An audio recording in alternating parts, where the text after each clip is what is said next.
Departemen Arkeologi sebagai salah satu bagian akademik di lingkungan Fakultas Ilmu Budaya Universitas Gadjah Mada secara resmi dibuka pada tahun akademik 1962-1963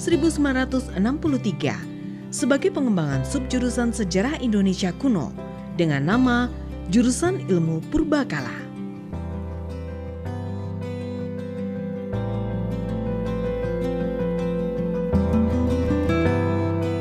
Jurusan Ilmu Purbakala terus mengembangkan diri dan pada tahun 2016 menjadi Departemen Arkeologi yang menyelenggarakan program studi S1 Arkeologi dan program studi S2 Arkeologi dengan minat utama Arkeologi Umum, Pengelolaan Sumber Daya Budaya, dan Museologi.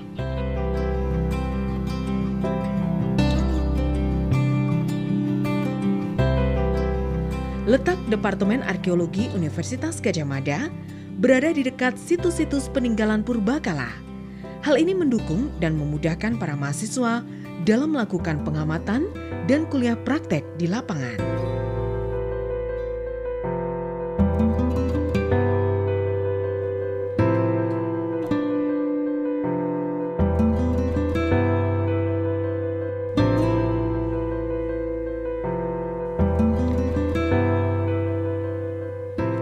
Kajian ilmu yang dipelajari di Departemen Arkeologi Universitas Gadjah Mada pada awal studi adalah mata kuliah basic yang menjadi kompetensi dasar yang bersifat kronologis. Kajian ilmu basic tersebut meliputi arkeologi prasejarah, arkeologi masa klasik atau masa Hindu-Buddha, arkeologi pengaruh Islam, dan arkeologi pengaruh kolonial. Arkeologi prasejarah mempelajari kebudayaan manusia yang bermula sejak keberadaan manusia di bumi dan berakhir ketika dikenal adanya tulisan. Pada masa prasejarah itu belum mengenal tulisan yang dapat dipakai untuk menjelaskan tentang kehidupan manusia pada masa itu. Kita bertumbuh pada artefak, ekofak, kemudian juga fitur atau feature. Artefak itu adalah sesuatu yang sudah dimodifikasi oleh manusia, misalnya alat, batu, kemudian tembikar atau gerabah gitu. Sedangkan ekofak itu adalah sisa-sisa binatang misalnya atau sisa-sisa tumbuhan yang terkait dengan aktivitas manusia, yang terkait dengan kehidupan manusia, misalnya sisa makanan itu bisa dipakai untuk penanda misalnya jenis apa hewan yang pernah dikonsumsi, seperti itu. Fitur atau feature seperti bekas perapian. Selain itu juga sisa jasad manusia. Ada kaitan antara manusia yang hidup di situ dengan alat-alat yang ditinggalkan. Untuk mengungkap masa lalu itu suatu hal yang sulit dilakukan dan arkeologi punya peran besar di situ. Arkeologi klasik atau masa Hindu-Buddha berfokus pada peninggalan-peninggalan yang dimulai sejak dikenalnya tulisan sampai masuknya pengaruh kebudayaan Islam di Nusantara. Arkeologi klasik atau arkeologi Hindu-Buddha yaitu arkeologi yang berkembang pada masa berkembangnya agama Hindu dan Buddha, kira-kira antara abad 4 sampai dengan abad awal-awal abad 16 lah, seperti itu. Jadi mulai dari kerajaan Kutai sampai akhir kerajaan Mataram. Arkeologi klasik itu bidang kajiannya atau subkajiannya itu sangat banyak sekali, mulai dari objeknya, masyarakatnya, lanskapnya, kemudian sistem perekonomian, sistem kepercayaan, dan sebagainya itu ada dalam kajian itu. Mengapa sangat kompleks? Karena sumber-sumbernya pun cukup kompleks. Salah satu sumber yang sangat potensial dalam kajian arkeologi Hindu-Buddha itu adalah prasasti. Arkeologi pengaruh Islam mempelajari kebudayaan manusia Indonesia sejak mulai datangnya pengaruh agama Islam di Nusantara. Contoh peninggalan dari masa itu adalah Keraton Pleret, Keraton Yogyakarta, Masjid Kota Gede, dan Goa Seluman.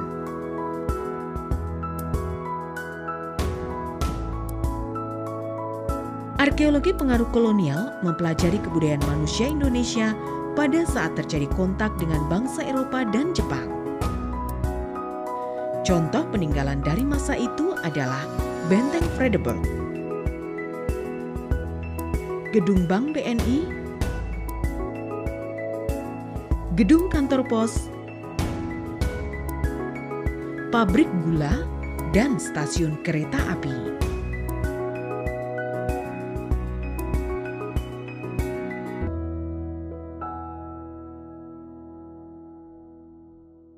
Selain itu, Departemen Arkeologi Universitas Gadjah Mada juga memberikan kajian yang sifatnya lintas kronologis, misalnya kajian arkeologi botani dan arkeologi keruangan atau spasial arkeologi. Ciri khas kajian yang dikembangkan oleh Departemen Arkeologi Universitas Gadjah Mada adalah arkeologi berbasis pendekatan sains dan arkeologi publik. Perkembangan teori, sains dan teknologi, serta pergaulan antar disiplin ilmu membuat tuntutan dalam ilmu arkeologi juga berubah. Hal ini menjadi dasar untuk mengakses dan mengembangkan kajian serta pengajaran di Departemen Arkeologi Universitas Gadjah Mada dengan pendekatan-pendekatan lintas disiplin ilmu. Sistem informasi geografis ini adalah sebuah sistem untuk menangani data keruangan. Nah, kita tahu bahwa semua situs pasti punya dimensi ruang. Itu bisa di ranah penelitian, tapi juga di ranah pelestarian. Arkeologi itu bukan ilmu yang berdiri sendiri. Kemudian dengan banyaknya pergaulan antar ilmu, perkembangan teknologi yang di luar arkeologi, itu juga menyebabkan tuntutan di dalam arkeologi berubah. Dulu nggak ada teknologi peta. Sekarang di luar berkembang teknologi peta. Nah, itu harus kita akses. Juga perkembangan tentang dunia maritim. Itu bagian dari pengembangan topik-topik penelitian di dalam pengajaran arkeologi juga.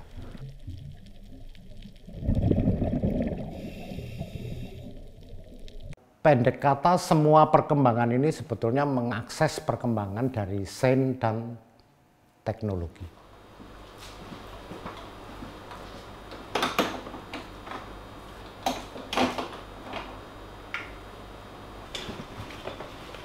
Di dalamnya itu pun masih ada kajian-kajian yang berbasis riset-riset oleh para dosen. Misalnya arkeobotani dan paleozoologi. Kami mengembangkan dan kami mempunyai laboratorium yang sangat representatif untuk mengkaji hal tersebut. Kemudian sekarang yang sedang menjadi tren juga ada arkeologi maritim. Kami punya peralatan selam yang cukup canggih untuk memfasilitasi mahasiswa-mahasiswa yang tertarik di bidang underwater arkeologi. Fasilitas ruang kelas serta laboratorium yang memadai, metode belajar yang interaktif dan partisipatif, baik di dalam maupun di luar kelas, membuat mahasiswa mampu mengoptimalkan pemahaman pengetahuan yang dipelajarinya. Nah, ini yang di sini prasastinya agak panjang ya, yang menjelaskan siapa sebetulnya yang membangun bangunan ini. Ya, kita baca Anumoda Sang Ramra Mana Pu Sangha Huwus. Artinya ialah bahwa bangunan ini tuh merupakan sumbangan dari seorang pejabat yang bernama Pusangha.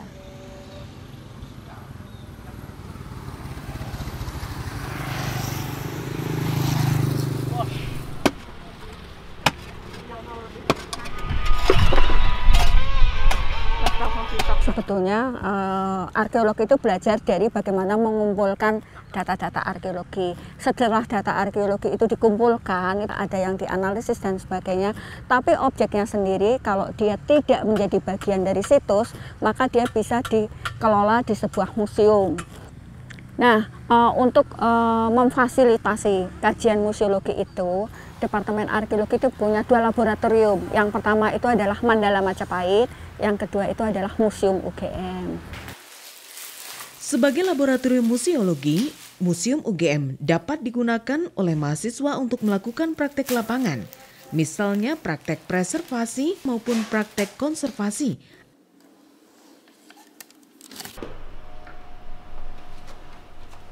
Mandala Majapahit dapat digunakan sebagai tempat praktek lapangan. Agak miring sedikit sini. Misalnya praktek menyiapkan display pameran museum.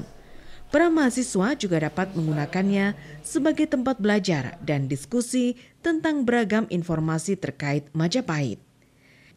Di dalam mandala Majapahit terdapat replika peninggalan Majapahit seperti situs Segaran,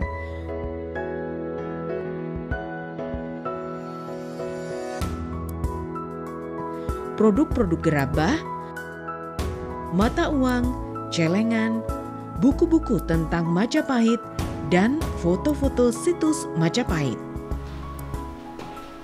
Selain ilmu murni, Departemen Arkeologi Universitas Gadjah Mada juga mengembangkan ilmu terapan, yaitu museologi dan pengelolaan cagar budaya, atau yang dikenal dengan nama CRM. Museologi itu bermula dari minat kajian untuk S1-nya, demikian juga Cultural Resources Management atau CRM, tapi kemudian dikembangkan lebih spesifik di S2 atau di prodi magister. Jadi mereka yang masuk di magister itu nanti sudah menjurus apakah akan memilih arkeologi murni atau arkeologi terapan, dalam hal ini adalah museologi atau CRM.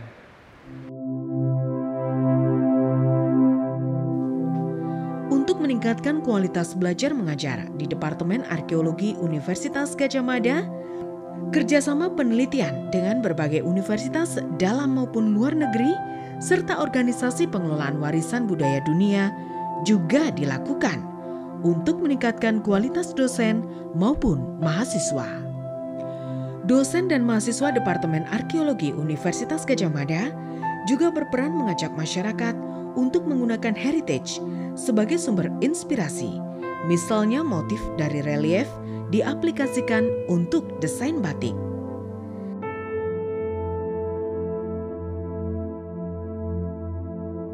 Lulusan Departemen Arkeologi Universitas Gadjah Mada sudah tersebar di berbagai bidang kerja dan beragam profesi. Ilmu arkeologi adalah satu ilmu yang sangat luas, sehingga ini memotivasi saya, memicu saya untuk mempelajari arkeologi untuk lebih komprehensif dan lebih dalam lagi. Saya kemudian memutuskan untuk mendalami bidang paleontologi manusia, yaitu satu bidang studi yang mempelajari manusia dari sudut pandang paleontologi atau sisa-sisa fosil manusia, fosil purbanya. Saya termotivasi untuk mempelajari atau mendalami bidang ini, bidang paleontologi manusia di Sorbonne Université di MNHN, di Museum National d'Histoire Naturelle Paris, Prancis. Karena sebelumnya pada saat saya mempelajari arkeologi di Universitas Gadjah Mada, saya mendapatkan mata kuliah paleoantropologi, bioantropologi, juga antropologi fisik. Mata kuliah ini yang kemudian menstimulan saya, menggerakkan hati saya untuk mempelajari bidang paleontologi manusia untuk lebih dalam dan lebih komprehensif lagi.